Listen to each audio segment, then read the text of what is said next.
शासन शासन की देशना हम सबके लिए कल्याणकारी हो। हम निरंतर ही जीवन को अच्छा बनाने के लिए, आध्यात्मिक जीवन को जीने के लिए और इस पर्याय का ध्येय, पर्याय के अंदर विराजमान पर्यायी, अंदर में बैठा हुआ हमारा परमात्मा, इस सब को पाने के लिए हम निरंतर ही प्रयास कर रहे हैं। अनुप्रेक्षाओं के चिंतन में हम क्रम से बढ़ते हुए हमने देखा कि संसार में कोई पदार्थ शाश्वत नहीं है। हम क्षणिक पदार्थों में उलझे हुए हैं। अनेक अनुप्रेक्षा से हमने जाना कि सारे पदार्थ क्षणिक है। कोई संसार में शरण नहीं है। हम इधर उधर भाग रहे थे, सोच रहे थे हमारी कोई रक्षा करेगा, लेकिन देखा जाए तो कोई रक्षक भी नहीं है। संसार कैसा है? एकमात्र संसार स्वार्थ पर टिका हुआ है। हम एक हैं, एकत्व विभक्त जो हमारी आत्मा है, उसके अलावा कोई भी संसार में नहीं।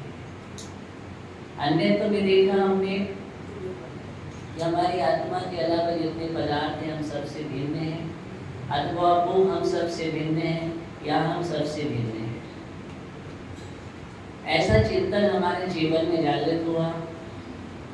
हम जिसके लिए इतना सेवा कर रहे हैं, उसको हमने देखा कि ये स्वभाव में इसका अशुचि है, अपवित्र है,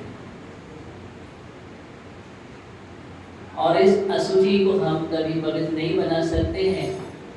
अगर ये पवित्र भी होता है तो केसर चंदन आदि पदार्थों से नहीं होता है।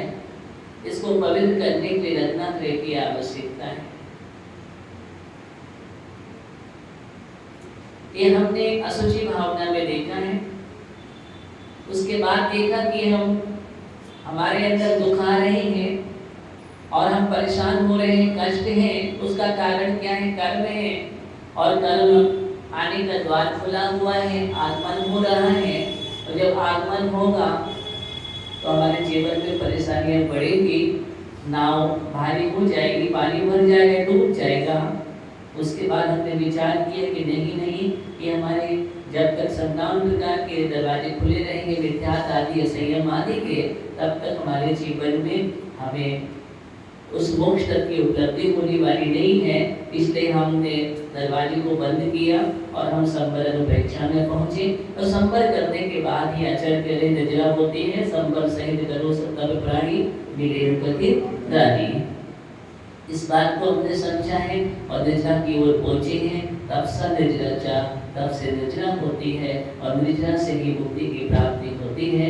निज में जरा ठहर जा, उसका हमने बदला निद्रा बतलाया था। निज में हम ठहर जाएंगे, रुक जाएंगे, ठहराव हो जाएगा तो निद्रा नियम से होगी। बस लोक में नहीं घूमना है मुझे, लोक भावना में समझाएं। हाँ, लोक के मस्तिष्क पर बैठना है। कहाँ बैठना है मुझे? लोक के मस्तिष्क पर बैठना है, किसी के मस्तिष्क पर नहीं बैठना। तैयार रहते हैं तो हम बोल देते हैं, हाँ बात ही बात करते हैं, ये कम से कम हमारे सिर पर जरूर बैठो। कुर्सी पर बैठ जाओ, चलेगा। आसन पे चटाई बिछी है, नीचे बैठ जाइए, लेकिन सिर पे मत बैठो। आपको तकलीफ होती है, फिर भी आपके सिर पर कोई बैठा है, तकलीफ नहीं है।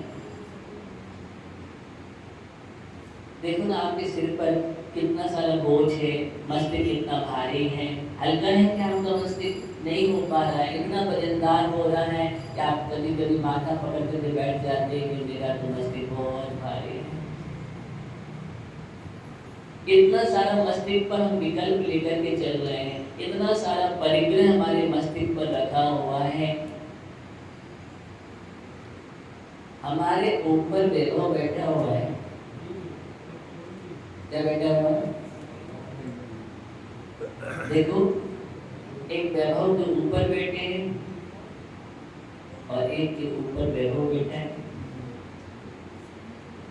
जो वैभव के ऊपर बैठे हैं, सुनिए भैया, वो बेभव हो गए। क्या हो गए हैं? वो बेभव हो गए हैं। और जो जिनके ऊपर वैभव बैठे हैं वो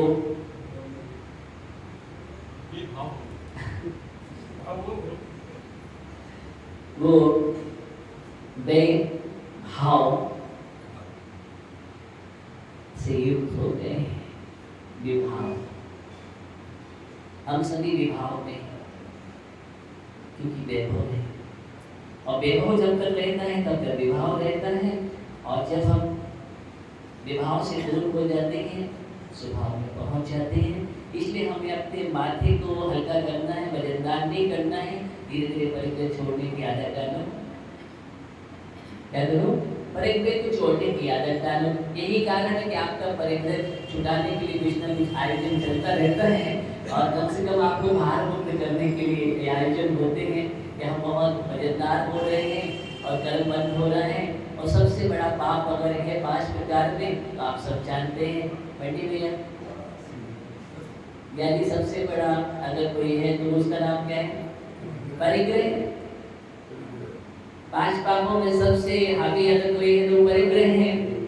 और परिग्रह जब तक रहेगा तो सारे ग्रह बने रहते हैं। लोग कहते हैं हम मंगल से परेशान है, शनि से परेशान है, राहु परेशान कर रहा है, केतु परेशान कर रहा है। ये सब किसको परेशान कर रहे हैं? जब तक हमारे पास परिग्रह है तो सारे ग्रह परेशान करते हैं। और जिस दिन हम परिग्रह से मुक्त हो जाते हैं, उससे पूछो राहु केतु चल रहा है, क्या क्या करेगा राहु केतु? मंगल शनि किसी की दशा काम नहीं करते हैं। क्यों? जब अपनी दशा अच्छी हो गई है, ये दशा बिगाड़ नहीं सकते। और जब तक अपनी दशा अच्छी नहीं है तब तक राहु दशा, फलानी दशा, ये दशा सब ये हमारे एकमात्र। अगर हम अपने से हट करके सारी बात करते हैं तब मेरी समझ में आता है ये सब बाहर है, बाएं है। हमने देखा ये सब भी हमारे नहीं है और ये कुछ कर नहीं सकते, किसी की ताकत नहीं है। राहु केतु है क्या, कौन क्या करेगा? हम स्वयं शक्तिमान है, अपने को पहचाने। अपने अंदर वो पावर है कि जब हम भगवान बन सकते हैं तो ये ज्योतिष जाति के क्या करेंगे? एक रहे, ये सब क्या है? ज्योतिष जाति के देव हैं। और देखिए सारे छाया सब हमारे कारण होते हैं। जब मेरे पाप कर्म का उदय आता है तो निमित्त बन जाते हैं, कोई ना कोई निमित्त बन जाता है। मेरा ही कर्म है, सिद्धांत को समझना जरूरी है। और जिस दिन हमने अपना सुधार कर लिया तो फिर कोई भी शक्ति नहीं है, कोई व्यंतर बाधा भी आपका बाल नहीं बिगाड़ सकते, कुछ भी नहीं कर सकते। आप तो वो हाथ जोड़ करके खड़े रहेंगे। और क्या हम आपकी सेवा में तैयार हैं? क्या है?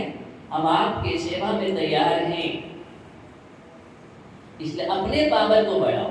इसको बढ़ाओ, अपने पावर को बढ़ाओ, अपनी शक्ति को बढ़ाओ। इस बात का हमें ध्यान रखना है। और हम बात कर रहे थे परिग्रह की कि परिग्रह, परिग्रहता, परिसमता, चारों ओर से जो ग्रहण किया जाता है और चारों ओर से ग्रहण करना ही तो सबसे बड़ा परिग्रह है। और क्यों ग्रहण कर रहे हैं? क्योंकि ये तपा हुआ लोहे का गोला है और पानी में डाल दो, चंची तपा हुआ लोहे का गोला और पानी में डाल दो तो क्या करेगा? चारों ओर से पानी को ग्रहण करता है। ऐसे ही हम भी चारों ओर से कर्मों को ग्रहण कर रहे हैं। क्या कर रहे हैं? चारों ओर से कर्मों को ग्रहण कर रहे हैं। तत्ताइस पिंड ऑफ जलम गौमत्सर कर्मकांड में आचार्य भगवान सिद्धांत चक्रवर्ती नेमिचंद स्वामी कह रहे हैं ये तपाया हुआ पिंड है और चारों ओर से कर्मों को ग्रहण करना है। कर्म वर्णा है, नो कर्म वर्णा वो निरंतर ग्रहण करना है। एक कर्म और नो कर्म वर्णा को ग्रहण नहीं करना मुझे हमारा कार्य नहीं, हमारा स्वभाव नहीं। इस बात को भी ये परद्रव्य है। ये जब तक हमारे जीवन में ज्ञान नहीं आएगा कि ये भी परद्रव्य है, इसलिए परद्रव्य को हमें स्थान नहीं देना है। यही कारण है कि मैं कह रहा हूँ तभी तो हम धीरे धीरे परद्रव्य को छोड़ने का प्रयास करते हैं। हम परिग्रह से मुक्त होंगे, उतने ही ऊपर उठते चले जाएंगे। तुंबी में जितना लेप लगा रहेगा उतना ही वो भारी रहेंगे, वजनदार रहेंगे, नीचे जाएंगे। और तुंबी का लेप जैसे जैसे जैसे हटता चला जाता है ज्ञानी, सुमंत ज्ञानी, क्या होता है, धीरे धीरे उसका जो मिट्टी है पानी के माध्यम से कम होते चले जाते हैं। तो क्या होता है, तुम भी मुकेश भैया ऊपर ऊपर चले जाते हैं। क्या होते हैं, ऊपर ऊपर चले जाते हैं ज्ञानियों। बस हम तुम भी कर ले, धीरे धीरे हटाएं अंतरंग के भावों से। बाहर में तो हम परिग्रह छोड़ते ही हैं, लेकिन अंतरंग का भी परिग्रह जो हमें भारी बनाए हुए हैं उसको भी हमें छोड़ना है। और सबसे ज्यादा वजनदार अगर हमें तो अंतरंग के परिग्रह से, जिससे अंतरंग के परिग्रह से है। और अंतरंग का परिग्रह वही क्रोध मान माया लोभ जो है, विद्या संयम आदि है, राग द्वेष आदि है, ये सब जो है हमारे अंदर विकारी परिणाम है। ये सारा परिग्रह हमारे अंदर है। और जब तक ये परिग्रह रहेगा तब तक हम वजनदार रहेंगे, डूबते रहेंगे। अगर हमें ऊपर जाना है, ऊर्ध्वगमन करना हमारा स्वभाव है, क्या है, ऊर्ध्वगमन करना हमारा स्वभाव है, तो हमें अपने स्वभाव की ओर बढ़ना है। विकारी परिणाम को धीरे धीरे कम करते चले जाना है। जैसे इधर हम परिग्रह को छोड़ते हैं, देखिए आपको डबल लाभ मिलना चाहिए। जैसे कि आप पात्र बने हैं और पात्र बनने का एक अहोभाग्य मिलता है, देखिए बड़ा पुण्य कर्म होता है जीव का। ये बात तो सही है, हर किसी को लाभ नहीं मिल पाता, हर किसी के भाव भी नहीं बन पाते हैं। वो पुण्यात्मा जीव होते हैं जो महानुष्ठान महार्चना करते हैं, अच्छे भाव बना करके अपना द्रव्य का विसर्जन करते हैं, परिग्रह कम करते हैं, लोभ दशाएं भी कम होती है, डबल लाभ होता है। एक हमने बाहर में परिग्रह भी कम किया और अंतरंग में हमने क्या किया, लोभ दशाएं को भी कम किया, तो अंतरंग परिग्रह भी कम होता है। दोनों निमित्त हैं, ये क्या है, निमित्त है हमारे जीवन के लिए। और ऐसे निमित्त तो कभी कभी बन पाते हैं हमारे जीवन में। तो कैसे भाव, तो कहने का मतलब हम जैसे आराधना करेंगे, भक्ति करेंगे, यानी विजय भैया यानी भक्ति आराधना करोगे, और आप जब भक्ति आराधना करो प्रभु के सामने, तो मैं कह रहा हूँ कि निश्चित ये भाव रखना कि हमारा जीवन का जो अंतरंग में परिग्रह है, भार है, हमारा मिथ्या संयम कसाय प्रमाद रूपी परिग्रह है, बस एक हमारा चला जाए, कसाय रूपी परिग्रह कम हो जाए, और धीरे धीरे अपने जीवन में वो समर्थ जागरण करना है कि हमारे जीवन में उस प्रकार की प्रवृत्ति बने। ये लाभ है, और आज हम चल रहे हैं उसी लाभ की बात चल रही है। सबसे ज्यादा जो महत्वपूर्ण अनुप्रेक्षा है, जिसको पाने के लिए सब तरसते हैं, उसका नाम है बोधि दुर्लभ अनुप्रेक्षा। कौन सी है, बोधि दुर्लभ अनुप्रेक्षा है। देखिए सबसे ज्यादा दुर्लभ है। ये धन संपदा पाना कोई दुर्लभ नहीं है, ये रोटी कपड़ा मकान पाना कोई दुर्लभ नहीं है, और बाकी सब जो संसार के कार्य हैं, भौतिक संसाधन है, ये कोई दुर्लभ नहीं है। ये तो पैसे पुण्य से मिल जाते हैं, और इनको हमने अनेक बार पाया है। ये कोई बहुत बड़ी विशेषता नहीं है। आपने विद्या से पंच परावर्तन में किया है, और पंच परावर्तन में आप 31 सागर की आयु भी प्राप्त कर चुके हैं, गिरिवेक तक पहुंच चुके हैं, अहिमित्र भी बन चुके हैं। तो ये सामान्य चीज हो गई है। जब अहिमित्र बन करके वापस लौट करके संसार में है, और चतुर्गति का भ्रमण चलता रहता है। कई बार आप सम्राट भी बन चुके होंगे, कोई बड़ी विशेषता नहीं है, सारी चीज बन चुके हैं, सब चीजें संसार की जो चीजें हैं। लेकिन सबसे ज्यादा महत्वपूर्ण अगर हमारे जीवन में है तो वो बोधि दुर्लभ है, जिसको हम पाने के लिए सब तरसते हैं। सौधर्म इंद्र वगैरह जो भी उनसे पूछना, इसीलिए तरसते हैं कि हमें मनुष्य पर्याय मिल जाए। क्या हो जाए, हमें मनुष्य पर्याय मिल जाए, कैसे भी हो। उनकी भावना ये निरंतर बनी रहती है। बाहर जीवन के लिए जैसे श्वास जरूरी है, वो भी मिल जाती है, ऑक्सीजन भी है, हर जगह ऑक्सीजन बहुत जरूरी है। वैसे ही आध्यात्मिक जीवन की जीने के लिए बोधि बहुत जरूरी है। आध्यात्मिक जीवन को जीने के लिए वहाँ बाहर के लिए वायु, यहाँ पर बोधि बहुत जरूरी है, इसका बहुत बड़ा महत्व है। तो बाहर के संसाधन तो हम जुटा लेते हैं जीने के लिए। भोजन चाहिए तो हम भोजन की व्यवस्था कर लेते हैं, हमें मकान चाहिए तो मकान की व्यवस्था भी हमने कर रखी है, हमें और भी चाहिए, वायु भी चाहिए, उसकी भी व्यवस्था हम कर रखी है। और शुद्ध वायु चाहिए तो सुबह सुबह हम घूमने भी चले जाते हैं, उसकी भी हम व्यवस्था कर रखी हुई है। लेकिन अभी तक हमने वो व्यवस्था नहीं की है ज्ञानियों, जिस व्यवस्था की जरूरत इस मनुष्य पर्याय में, और उसका नाम है बोधि। धन कन कंचन राज सुख सब ही सुलभ है, दुर्लभ है संसार में क्या दुर्लभ है यहाँ पर, वही दुर्लभता की बात कर रहे। धन कन कंचन इस सब जो है सभी चीजें हैं, राजा ने भी है, ये सब सुलभ है, इनको दुर्लभ नहीं कहा गया है। अब वो बात अलग है, तुम्हें दुर्लभ लग रही हो,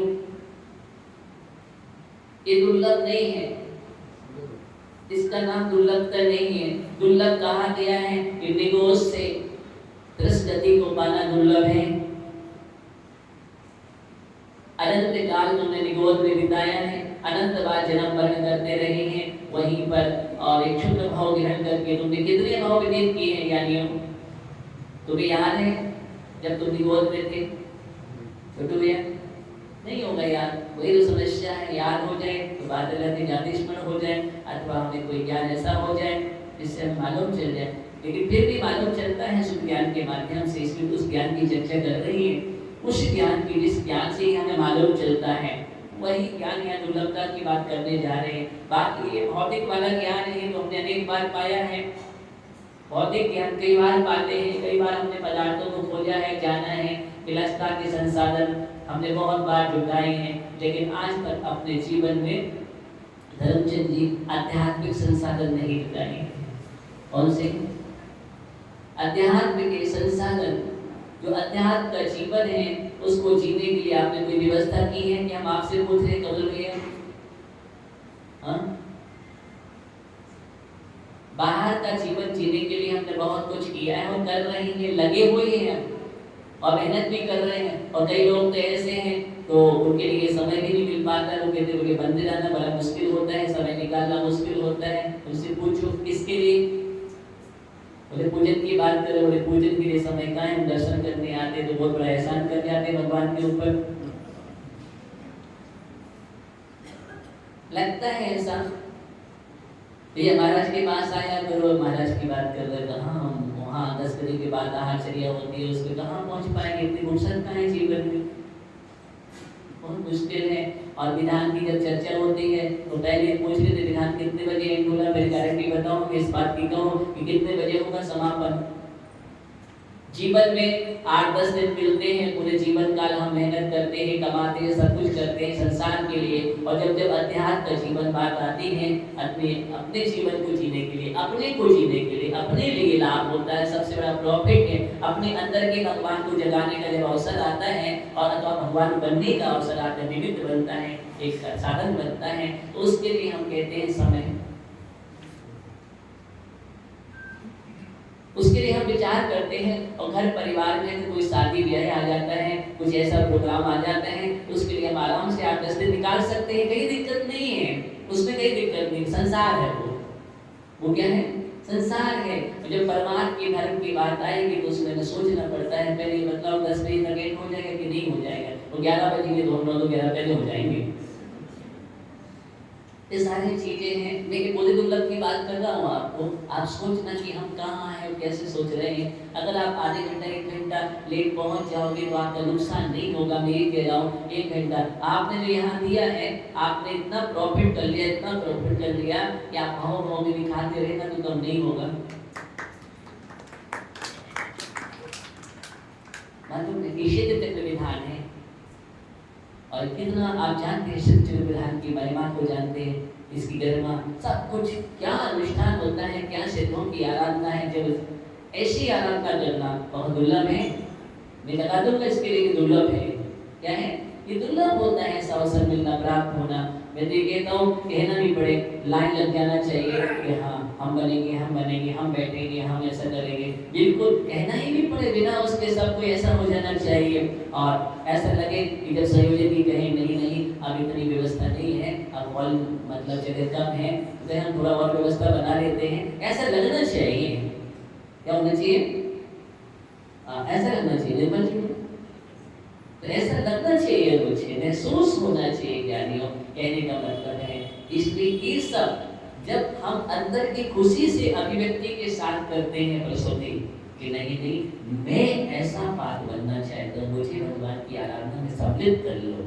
क्या कहा जाता है? मुझे भगवान की आराधना में सम्मिलित कर लो, ये भाव। और एक आपसे प्रेरित करके कहा जाए आप नहीं हम बताइए नहीं, आप ऐसा करोगे। अब अभी हम कुछ नहीं कर रहे हैं, सोच के बताएंगे, विचार करेंगे, हम लोग बैठेंगे, समझे, कल बताएंगे, नहीं परसों बताएंगे।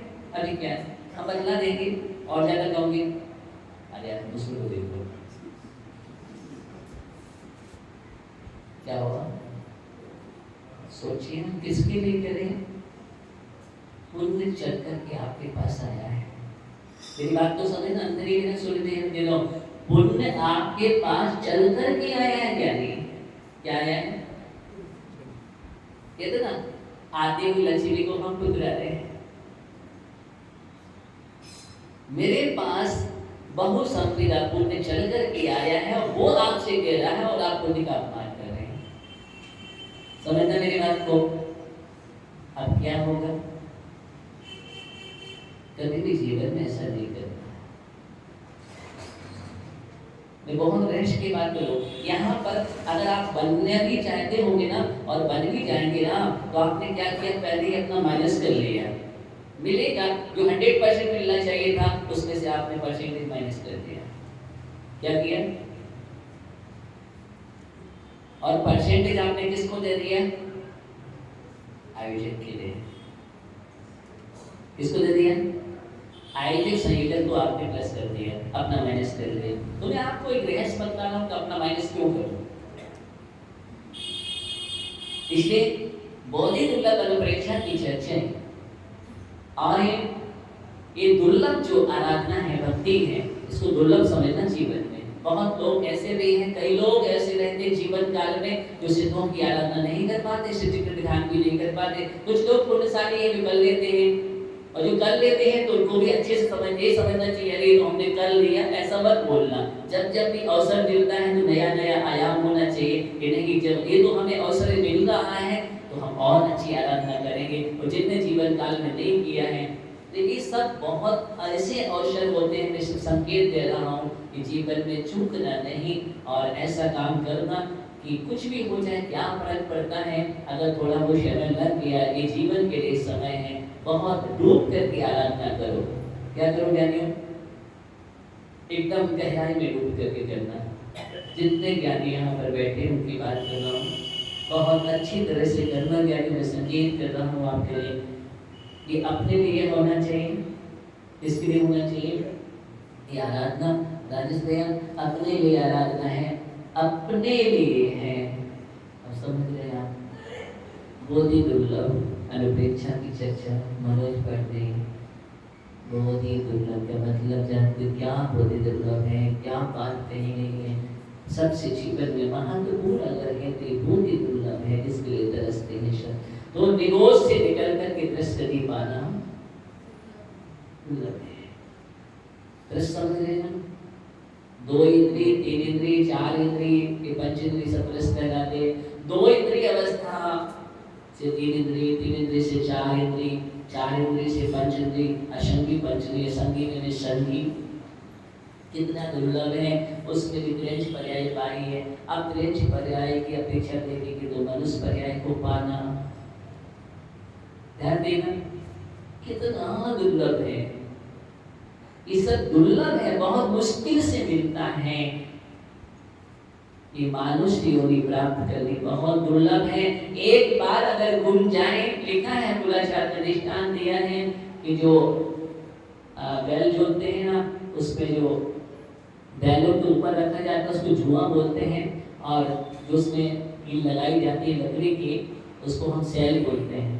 क्या बोलते हैं, सैल बोलते हैं। और ये लवण समुद्र में अगर डाल दिया जाए, एक कोने में जुआ को और एक कोने में सैल को, दोनों को डाल दिया जाए, जिस प्रकार दोनों का पुनः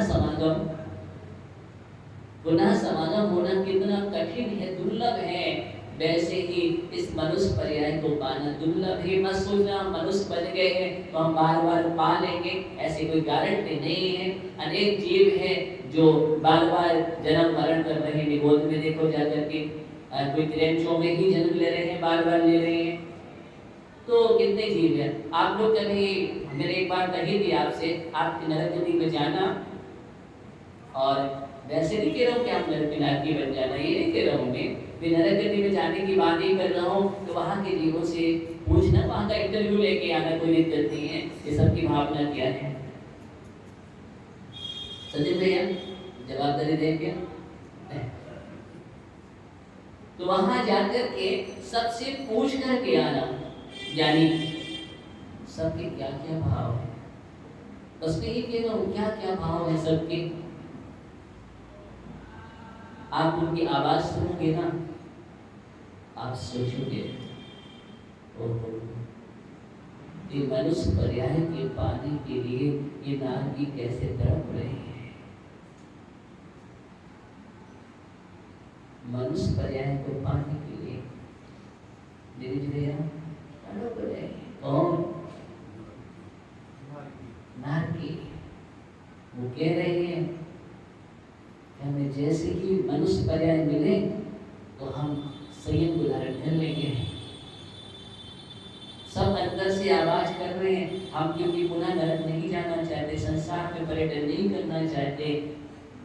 ऐसे नारकी लोग सब बराबर कह रहे हैं और हमें तो मनुष्य पर्याय मिल गई है। हम ट्रेन का भी इंटरव्यू लेने पहुंचे तो उनकी भी यही आवाज है। यहाँ तक कि देव गति में भी आप जाएंगे ना तो उनसे भी लेंगे तो वो देव भी कहेंगे हमें भी वही चाहिए। तो आप क्या चाहिए? जहाँ आप हो, इस पर्याय में, इस कुल में आप हो ना, वही भावना करेंगे कि हमें ये पर्याय मिल जाए, कमल में ज्ञानी, तो निश्चित ही हमारे जीवन का कमल खिल जाए। क्या हो जाए? ऐसी भावना सभी बातें हैं,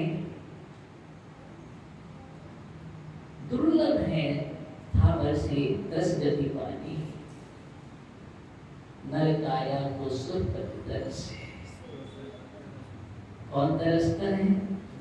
नर काया को सुरपति, यानी स्वधर्मीय आदि बना नहीं बनेगा,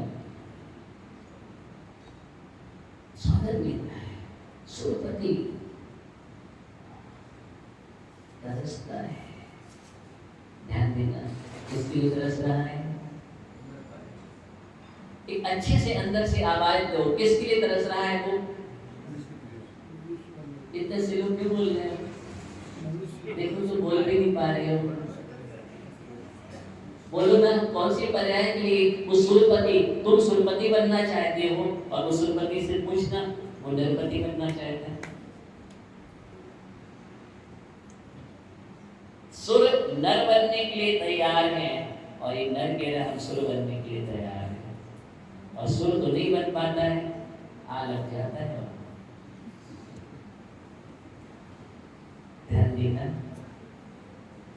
नर काया को सुरपति, ये नर काया मनुष्य देह के लिए, मनुष्य पर्याय के लिए देवों का इंद्र तरस रहा है। स्वधर्म में जैसे जीव भी, मुझे ये नर पर्याय मिल जाए, सोने जीवन सोना बन जाए। तो तुम्हारे लिए मिल गई है संजय लाल जी। हमने क्या बोला था? एकदम चेहरे पर आभा होना चाहिए। ये पर्याय मिल गई है आपके लिए, उसके बावजूद भी हम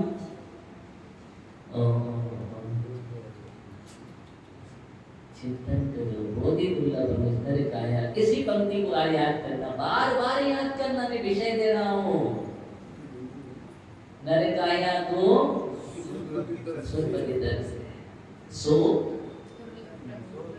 दुर्लभ। ओहो, ये दुर्लभता बतला रहे हैं, दुर्लभता बतला रहे हैं। इतना दुर्लभता को हमने प्राप्त कर लिया और हम सोचते हैं हम तो बहुत सुलभ है, मनुष्य बन गए हम, हमें कोई कीमत नहीं है मनुष्य पर्याय की। भौतिकता में हम जीवन बिताते, नष्ट करते पर्याय को, फिर खोजते रहना टॉर्च लेकर के कहाँ मिलेगी पर्याय। बहुत मुश्किल है सेठी जी, बहुत मुश्किल है ना? क्या पूछो ना अपने से, अब पूछो, अब कब पूछोगे? मैं यही पूछ रहा हूँ कि कब पूछोगे? समय कब आएगा? कौन सा समय आएगा आपके लिए कि हम कौन सी अवस्था में अब पूछने जाएंगे? बस ये बोधि दुर्लभ अनुप्रेक्षा, बोधि का मतलब यहाँ पर है दुर्लभ शब्द दुर्लभ सही दुर्लभ पंचन दुर्लभ ही रत्ना प्रयादर दीक्षा कर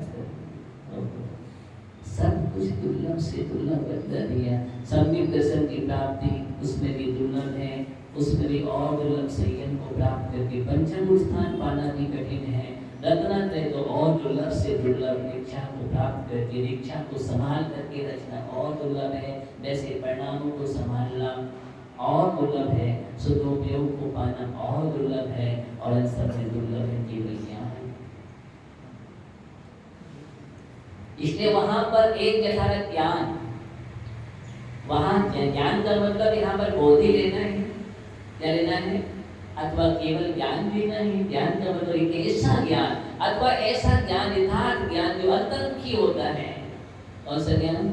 जो अंतर्मुखी होता है, जो बाहर नहीं देखता, अंतर में देखता है, उस ज्ञान की यहाँ पर चर्चा की गई है। जो अंतर्मुखी अपने को देखता है, दुनिया को हमने बहुत देखा है, जिस दिन अपने को देखना प्रारंभ कर देंगे, ऐसे ज्ञान बहुत दुर्लभ है जीवन में। जो अपने आप को जानता हो, हम दुनिया को बतलाने वाले तो हैं, ऐसा है वैसा है कैसा है, लेकिन आज तक अपने अंदर को नहीं जाना कि हम ऐसे हैं। ऐसे ज्ञान बोधि और समाधि दो बात जीवन में बहुत दुर्लभ है। इसी को पाने के लिए प्रयत्न करो, प्रयास करो अपने जीवन में। बोधि का मतलब सम्यक दर्शन ज्ञान चारित्र है। सम्यक दर्शन ज्ञान चारित्र बोधियम प्राप्त दुर्लभम, ये बहुत दुर्लभ है। इसलिए प्रयत्न करो अपने जीवन में रत्नात्रय के लिए। बोधि का मतलब क्या है? रत्नात्रय। रत्नात्रय हमारे जीवन में आ जाए, उसमें लग जाओ तो समाधि तो हो ही जाएगी जीवन में। इसलिए बोधि से समाधि की ओर बढ़ते हैं। सबसे ज्यादा कठिन है बोधि का बोध हो जाना। किसका? बोधि का बोध हो जाना भी कठिन है। ऐसा प्रयत्न करो अपने जीवन में। मैं आज इतना ही कह रहा हूँ कि बोधि दुर्लभ अनुप्रेक्षा, दुर्लभ अनुप्रेक्षा क्या बात कही है? अनुप्रेक्षा। बाकी सब बहुत सुलभ हैं। समय सार में एक बात कही है आचार्य बुद्धगुण स्वामी ने, तो वहां पर दुर्लभ और सुलभ की बात की गई है। तो वहां कहते हैं स्तुति परिचिदानुभूया सर्वस्वी काम भोग बंदिका सुलभो नब्री न सुलभो विहातशे। क्या? शुद्ध परिचिदान होया, हमने सुना है बहुत बार, हम परिचित हैं। कब से? अनुभूत है निरंतर। इससे काम भोग बंद कथा, काम की कथा अनेक बार सुनी है आपने, अनेक बार परिचय प्राप्त किया है, अनेक बार आपने अनुभव किया है। बंध की कथाएं भी सुनी है। एक किसी को शिक्षा नहीं देने पड़ती है, काम बंध आदि की कथाएं तो सुलभ हैं और हम वैसे ही सीख जाते हैं। अनादि के संस्कार हैं और सबसे ज्यादा कठिन है इन संस्कारों को तोड़ना। और इन संस्कारों को तोड़ने के लिए हम मंदिर आते हैं, पूजन पाठ करते हैं, स्वाध्याय करते हैं, गुरुओं के उपदेश सुनते हैं, आराधना करते हैं, साधना करते हैं, त्याग करते हैं, तपस्या करते हैं।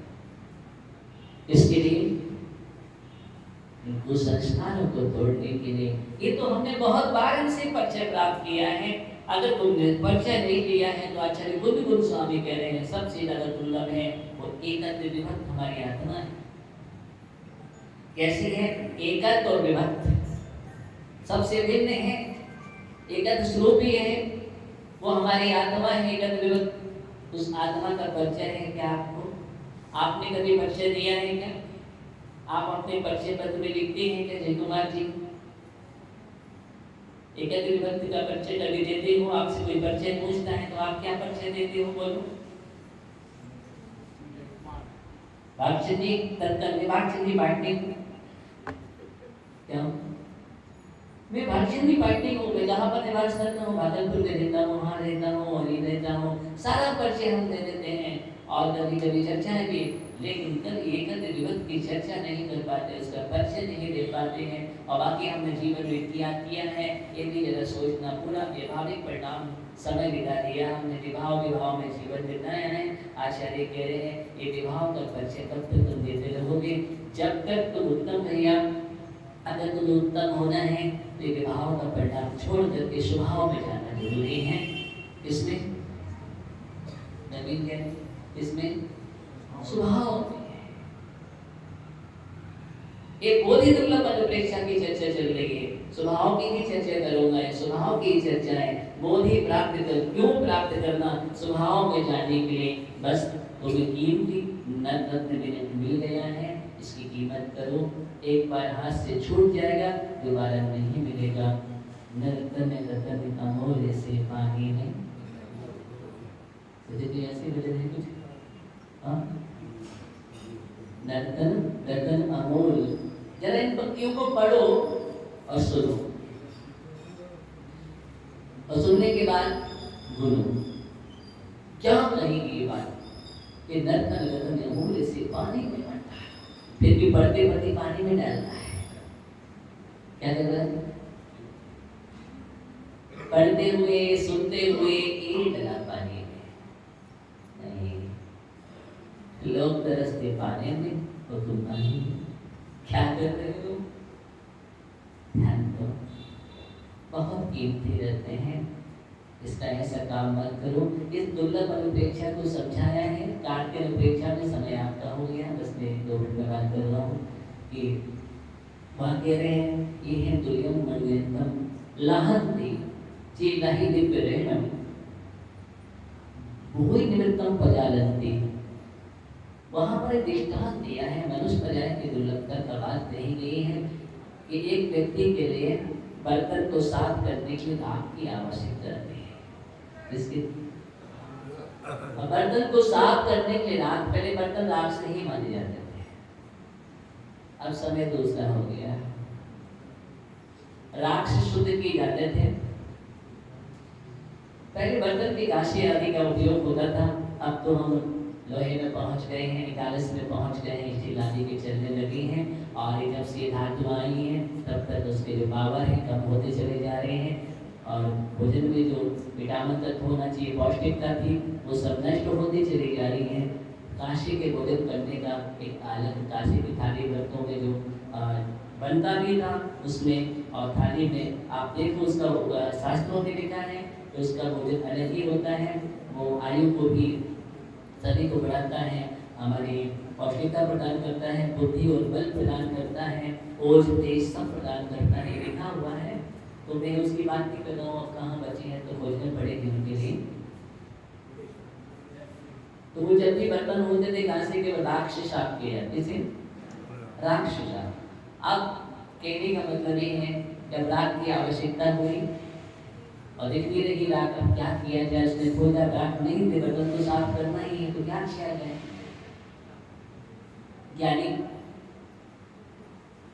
बदल चलिए, तो राख नहीं मिली तो वो दौड़ करके पहुंचा, और अंदर पहुंच कर तो उसने तिजोरी खोली।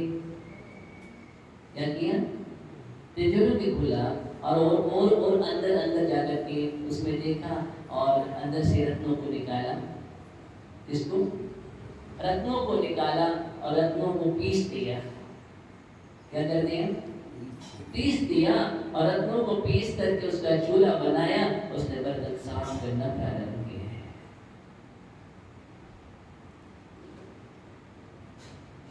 इससे रत्नों को जोड़ करके बर्तन को साफ कर रहा है, उसको आप क्या कहेंगे।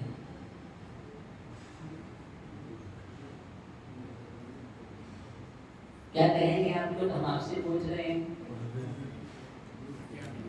अज्ञानी लोग उसको क्या कहेंगे, अज्ञानी है वो, ऐसा बुद्धू है, नेता की विवेक नहीं है, ये सब पागल है, मूढ़ है।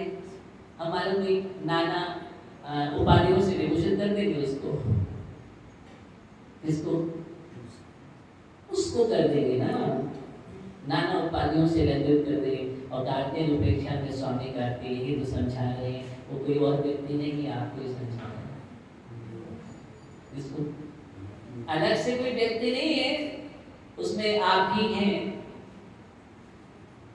वहां यह दुर्यम बड़ुयतम लहियूर, यह दुर्लभ मनुष्य पर्याय को पाकर के जो विषय भोग में लगा रहा है, विषय भोग में लगा रहा है, तो समझ लेना वो रत्नों को पीस करके बर्तन को साफ कर रहा है। ये दृष्टांत के द्वारा इस मनुष्य पर्याय को समझाया है। कोई और इंसान नहीं है, आप चाहे नाना उपाधियों से कैसे भी अलंकृत कहें, मूल कहें, अज्ञानी कहें, उसमें सम्मिलित कोई और नहीं है। इस बात को मुझे समझने की जरूरत है और हम उसको समझें। जीवन में इतना कठिन बोधि दुर्लभ अपेक्षा मनुष्य पर्याय को बहुत समझाया है, बार-बार समझाया है कि मनुष्य पर्याय को समझो समझो समझो। चारों गतियों में तो सबने जब मनुष्य पर्याय की श्रेष्ठता की बात की थी है, तो मनुष्य पर्याय सब पर्याय में श्रेष्ठ है, सब पर्याय में श्रेष्ठ है। आप पूजन करते हैं, आराधना करते हैं, सब में लिखा रहता है, लिखा रहता है ना। लेकिन कभी आपने देखा क्यों लिखा है? ये जो आप कर रहे हैं, आपकी पर्याय श्रेष्ठ है नहीं, संयम की अपेक्षा। किसकी अपेक्षा है? असंयम की अपेक्षा श्रेष्ठ नहीं है। संयम तो चारों गतियों में है, असंयम तो चारों गतियों में है। ये विषय भोग की अपेक्षा, पांच इंद्रिय कषाय की अपेक्षा से श्रेष्ठ नहीं है, परमात्मा की अपेक्षा से श्रेष्ठ नहीं है। अगर इस पर्याय की श्रेष्ठता है ज्ञानियों, तो संयम से है, चारक से है, रत्नात्रय से है, बोधि से है। बोधि की अपेक्षा मनुष्य भाव को प्रधान भाव, श्रेष्ठ भाव बतलाया गया है। आज का विषय इतना ही है कि हम चिंतन करके आए और अपनी चेतना को जगाएं। क्या चिंतन करके आकर के अपनी चेतना को जगाना है, जागना है। मुझे जीवन में बहुत ही दुर्लभ, कितना कठिन है हमारे जीवन के लिए। बस इसी बात को हम समझें। बाहरी जीवन हमने बहुत जिया है, अब अंदर का जीवन जियो, भीतरी जीवन जियो, आध्यात्मिक जीवन जियो। ये आध्यात्मिकता की ओर बढ़ना ही मनुष्य का मनुष्यत्व है। क्या है? मनुष्य का मनुष्यत्व है, ध्येय है। हम ध्येय की ओर बढ़े। सभी को मंगल आशीर्वाद है, सभी भावना भरे। ओम नमः शिवाय।